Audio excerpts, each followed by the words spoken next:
G'day guys, thought we'd give you an update on the Alliance 2-year-olds, which is A3 as we're calling it, Alliance 3. Macca, a few horses spelling at the moment, we'll whip through those, not too much news to report. No, there's not. Pratt, the Exceed Excel colt with Waller, we think there's something there.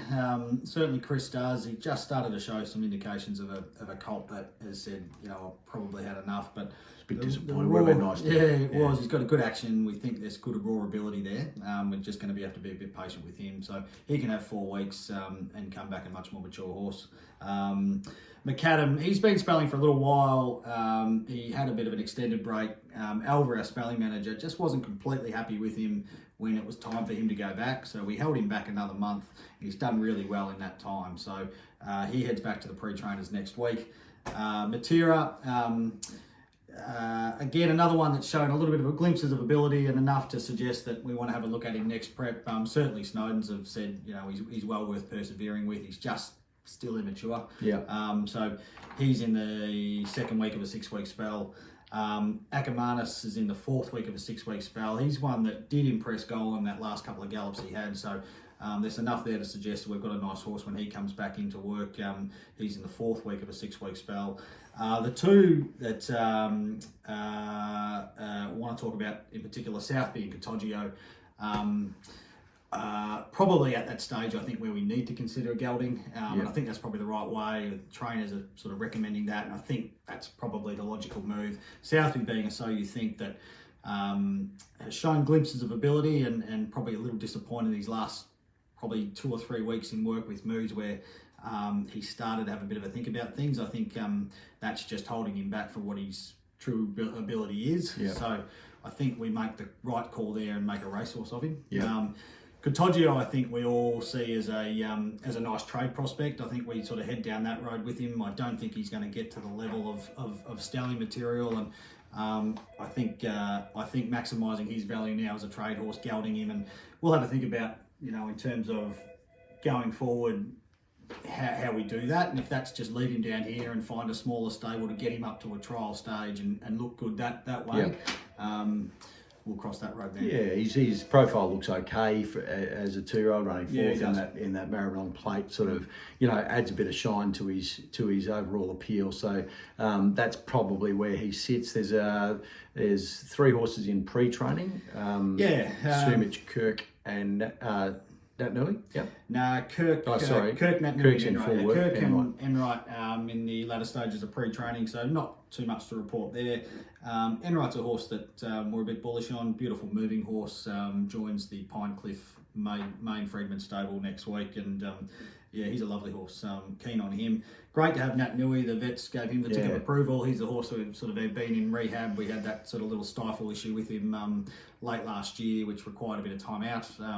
But he's a half brother to Campanessa, who run one of the favourites in the Group 1 Oaks on the weekend in South Australia. It's an active, lively pedigree. So nice to have him back. Al's done a good job with him. He looks great. He's kept his shape and he's kept his quality, and rapt to see him go back to Lindsay Park next week. And the horses that are in full work. Let's start at the top of my list here. Vieri. A bit of a frustrating problem child. I guess the conversations we've had with Michael is that he's a typical Russian Rev colt. He's a bit revy, and he's a bit sort of got tickets on himself. And at the moment, he sort of looks all Tarzan, and he's acting a bit like Jane. He's a bit of a mongrel, and there's a bit of a tinkering with headgear.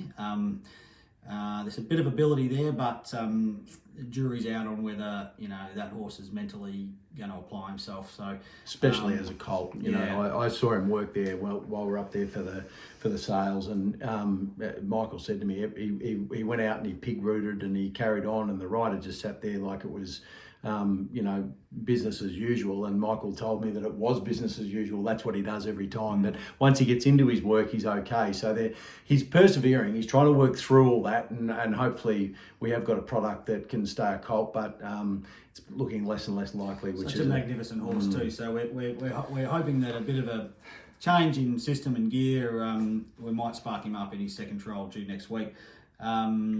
Fitzpatrick, it was a funny old run. We sort of both came to the conclusion, same with the Freedmans, that they certainly have got a good opinion of him and enough of opinion to think he was just going there to win the other day, and he handled himself pretty well. It was interesting when watching the replay though. He seemed almost reluctant, resented to want to go past the other horse. He felt more comfortable being in behind that horse, and being a young, inexperienced 2-year-old, didn't quite know how to just pick the bit up and go bang, and which he's clearly shown them at home. So he's a work in progress. We think he's got talent. I don't think we learned a lot there the other day at Bendigo. No, but those Bendigo maidens for 2-year-olds can be pretty strong, and I reckon the format of that race will be strong. He looks to me, and I think the stable agree, that blinkers are going to suit without doubt. Look, he'll. There's a bit of a thought process, and don't choke on your Wheaties whilst watching this, but there's a $1 million race, Magic Millions race on May 18, I think it is. There's a new meeting that they've put on for Magic Millions. 2-year-olds, it's a chance to get in there as a Magic Millions graduate. We're toying with the idea and talking to Sam and Anthony Freedman about whether or not we're brave enough to throw him on the float and put him up there off the back of running third in the maiden. But we sort of naturally feel like there's improvement with blinkers, perhaps another solid trial. Then it'll come up pretty shallow that race. Well, the pros and cons are that he heads to a Sandown race at 1,100 metres in a couple of weeks' time. He's every chance to run into a couple of smart ones as he is on the Gold Coast. But we think the Gold Coast race, outside of what there might be 2 or 3 hot little chances, it'll be a pretty weakish race for $1 million Magic Millions only race. I suppose the benefit is, he then gets to spell up in Queensland, which horses do particularly well during the winter. There's a bit to think about. There's probably more positives than negatives, and we're in this to be brave, aren't we? So look, we'll confirm that and have a final chat with the stable over the next couple of days. But don't be surprised to get that update from the Freeman camp that Fitzpatrick's off to Queensland, and before you do choke on your Wheaties, that's the thinking. On to Bazasto, who's a genuine Queensland chance, Queensland chance to run in the size, and then the JJ Atkins at Group 1 level. The form around him is outstanding. His work's been really good. He's pleased Annabelle no end. He's a horse I'm really excited about to get to Queensland, and we can, with linebacker form and Traffic Warden, who then ran second in both the Pimple in the size, and linebacker beating a Pimple in the Champagne. The form couldn't be stronger, and I think it's been a great play to be able to give him that little breather after the size, and he's not one of these 2-year-olds skipping from heavy tracks in Sydney then being asked to go again in Queensland. He's going to be the horse on the fresh legs with a bit of breather under his belt. Working beautifully. You get the feeling Annabelle is just that excited about him, having spoken to her. So I think we can be bullish about him going forward. $1 million race, the size produce into $1 million JJ Atkins. I think the size is on that sort of late in May into the JJ Atkins mid-June. Very excited about him. So we can look forward to that. Bacanara is a horse to look forward to, I reckon. Just returned to the Randwick stable. Had a good pre-training block.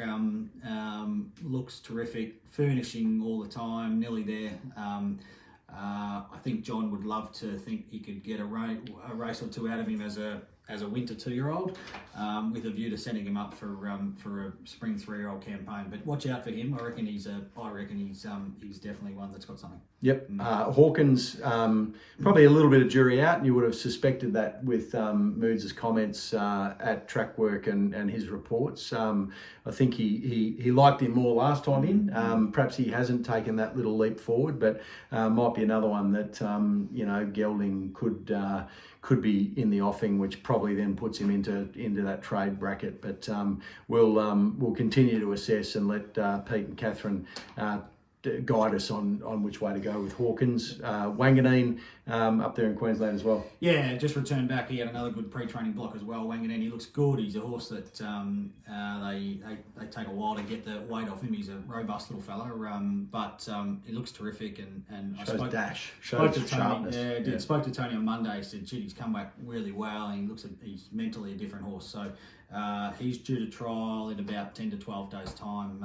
All going well. So he puts himself in the slot to be a participant in that Queensland Carnival as well, if his ability's up there. So eyes now obviously turn to Queensland. Hopefully we can have some luck up there and find a race or two with a couple of these colts. But enjoy your Anzac Day, and we will be in touch. And as always, don't be afraid to give us a call. And if you've got any questions or queries or bright ideas for these colts, all the best. Good luck. Cheers.